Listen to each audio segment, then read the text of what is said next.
बिस्मिल्लाहिर्रहमानिर्रहीम। अस्सलाम वालेकुम। आज 5 जनवरी बरोज़ जुमेरात हम बात करेंगे दो अहम इशूज़ के हवाले से। आज इमरान खान ने कौम के सामने कुछ हक़ाइक़ रखे हैं। वज़ीराबाद कातलाना हमले में आप जानते हैं कि जिस तरीके से ब्लंडर किया गया था, जिस दिन इमरान खान पर हमला होता है, 1 घंटे के बाद एक वीडियो जारी करवाई जाती है और आज उसकी दूसरी एपिसोड थी, जब एक नाम नेहाद खुद साख्ता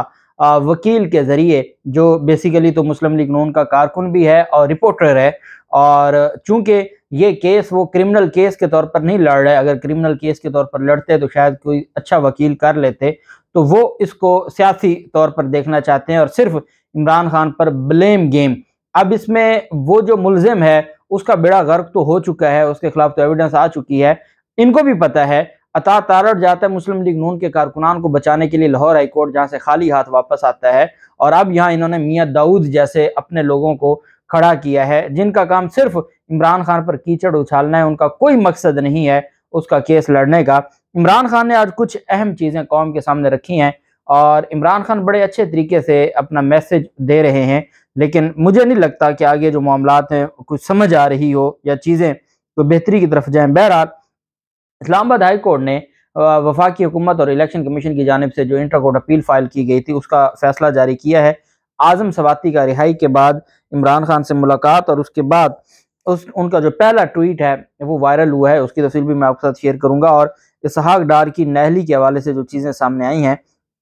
उसके ऊपर भी बात करेंगे। पहले हम डिटेल में बात कर लेते हैं इमरान खान की आज की प्रेस कॉन्फ्रेंस के जो अहम नुकात हैं वो मैं आपके सामने शेयर करने जा रहा हूँ, और उनकी जो लीगल उन्होंने क्वेश्चंस राइज किए हैं मौजूदा हालात के हवाले से, और जिस तरीके से ये पूरे का पूरा निज़ाम हाईजैक करना चाहते हैं, इस पर भी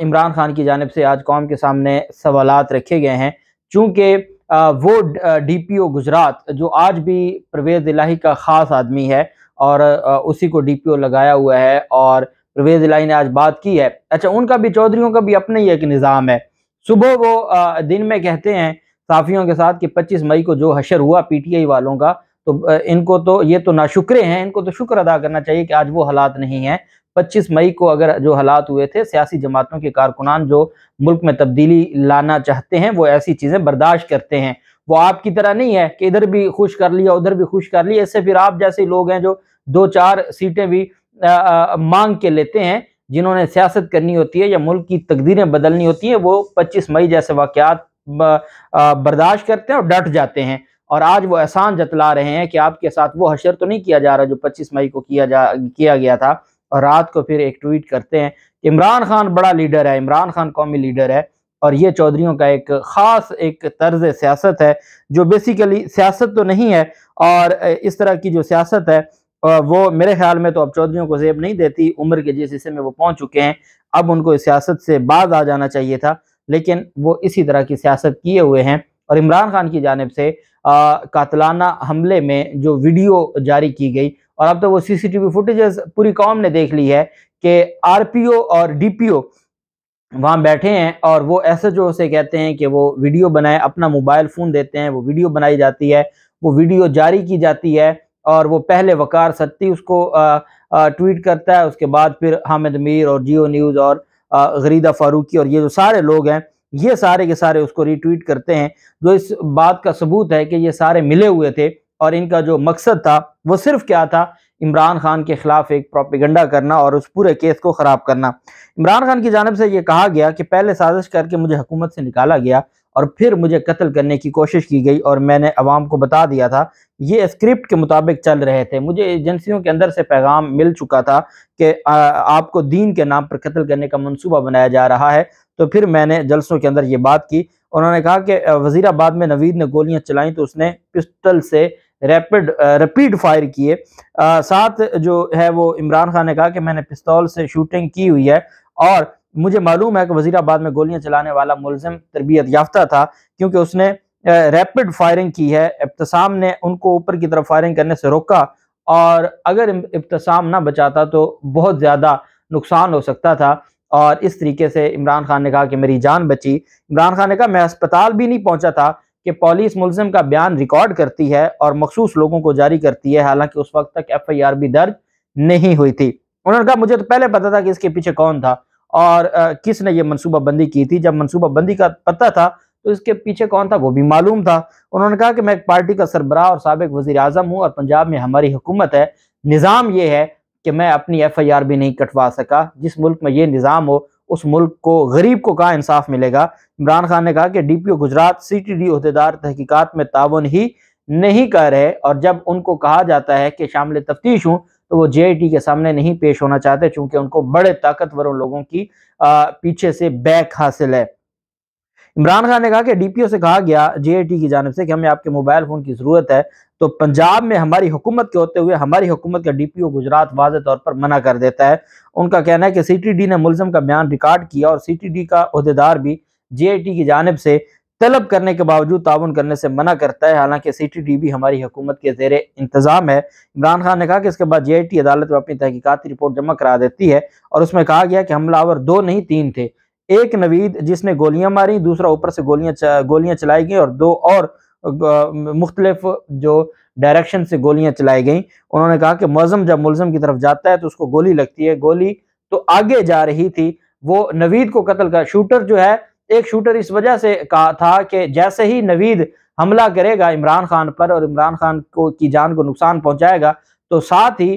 जो शूटर है वो हमला कर देगा नवीद पर और नवीद को कत्ल कर देगा। अब नवीद को मुअज़्ज़म पकड़ने की कोशिश करता है कि मुअज़्ज़म को गोली लग जाती है और उनकी डेथ हो जाती है और इस तरीके से नवीद गिरफ्तार हो जाता है। उन्होंने, इमरान खान ने कहा, कौन लोग मुलव्वस थे ये मुझे पता है और उन्होंने कहा कि जिन लोगों ने वीडियोस बनाई, जिन्होंने ये सारा कुछ किया, JIT के अंदर से चीज़ें लीक हुई, जिनको मुल्क की हिफाजत करनी है वो इस प्लाट में कैसे शामिल हो गए। इमरान खान ने कहा कि सारी कौम जानती है और मेरा जो मैसेज है वो यही है कि बराए मेहरबानी तफ्तीश होने दें। और उन्होंने कहा कि चीफ जस्टिस साहब, मुझे सिर्फ आपसे उम्मीद है और आप ही तफ्तीश में हमारी मदद कर सकते हैं,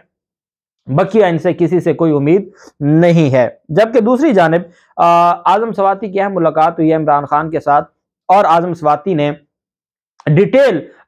जो किए हैं, ट्वीट्स किए हैं और अपना मैसेज दिया है और आजम स्वाति की जानिब से ये कहा गया है कि मैं सिर्फ रूल ऑफ लॉ की बात करता हूं और उन्होंने कहा है कि चंद जजेस को छोड़ के, जो बागैरत जजेस हैं उनको छोड़ के, बाकी तो जो हमारा जुडिशियल सिस्टम है वो तबाह बर्बाद हो चुका है और हमारा निज़ाम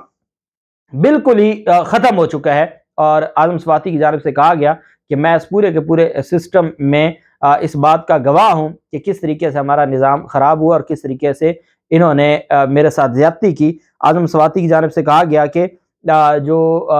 इमरान खान है वो डटा हुआ है और मुझे इमरान खान पर फ़ख्र है कि वो मेरे साथ खड़ा रहा और साथ उन्होंने कौम से भी अपील की कि इमरान खान का साथ दें और इमरान खान का साथ देकर ही हम इन मसाइल से निकल सकते हैं। जबकि इस्लामाबाद बल्दियाती इंतखाबात के हवाले से वफाक और इलेक्शन कमीशन की अपीलों पर चीफ जस्टिस आमिर फारूक साहब ने 2 रुकनी बेंच ने फैसला जारी किया है। ये फैसला इस वजह से भी अहम है कि जो मौजूदा इम्पोर्टेड हुकूमत है वो इलेक्शन नहीं चाहती, इलेक्शन कमीशन इलेक्शन नहीं चाहता और जस्टिस अरबाब ताहिर साहब ने एक फैसला दे दिया था, लेकिन बदकिस्मती से बजाय इसके कि अदालतें उस वक्त इलेक्शन कमीशन से पूछती कि अगर आप 31 दिसंबर को इलेक्शन नहीं करवा सकते थे तो आपने फिर उस ऑर्डर पर अमल दरामद के लिए क्या किया, भले जैसा भी ऑर्डर था कर तो दिया। तो ये चाहिए था अदालतों को पूछना, लेकिन अदालतों ने उनको ढीली रस्सी दे दी और फिर उसके बाद जो फैसला जारी किया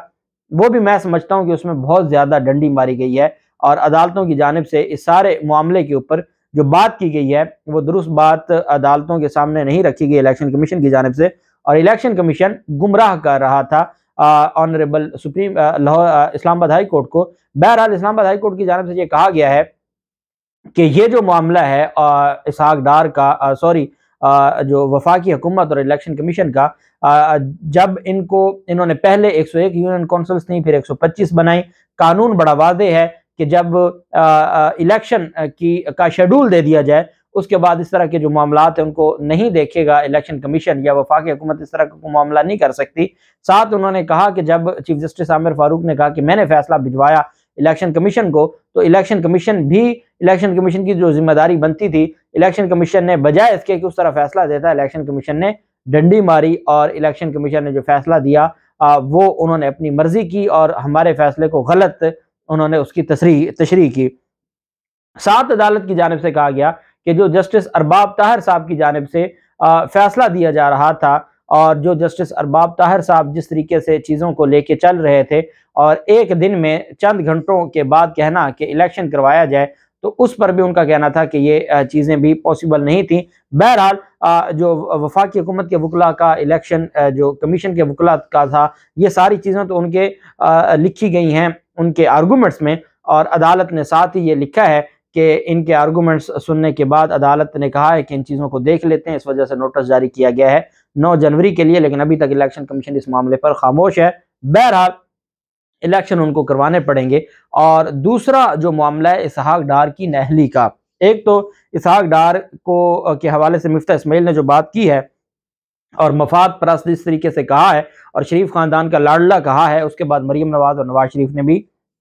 मिफ्ता इस्माइल से गम व गुस्से का इजहार किया है। और पाकिस्तान मुस्लिम लीग नून पहले तैयार है मिफ्ता इस्माइल के खिलाफ कार्रवाई करने की, क्योंकि इसहाक डार तो शहबाज शरीफ से ज़्यादा उसकी मानी जाती है और उसके खिलाफ बात की गई है। तो और चूंकि वो इनका मुंशी है, इनके सारे के सारे जो 2 नंबर धंधे हैं और मनी लॉन्ड्रिंग है वो इसहाक डार करता था, इस वजह से वो उनके लिए बहुत मुकद्दस है। तो मिफ्ता इस्माइल के खिलाफ कार्रवाई शुरू कर दी गई है और साथ उन पर गम व गुस्सा का भी इजहार किया गया है। जबकि इसहाक डार ने जब उनका वो सेनेट का इलेक्शन जीत गए और कितने साल उन्होंने हलफ नहीं लिया था और उनके खिलाफ एक डिस्क्वालिफिकेशन रेफरेंस दायर किया गया था कि इन्होंने हलफ नहीं लिया, चूंकि इतना अरसा हलफ नहीं लिया इस वजह से इनको डिस्क्वालीफाई किया जाए, उस पर फैसला महफूज किया था। अब वो इसहाक डार वापस आ गया, उसने सेनेट के ओहदे से जो हलफ ले लिया और हलफ लेने के बाद इसहाक डार वहाँ सेनेटर बन गया, साथ वो वजीर खजाना बन गया। इलेक्शन कमीशन ने अब फैसला महफूज सुनाने के लिए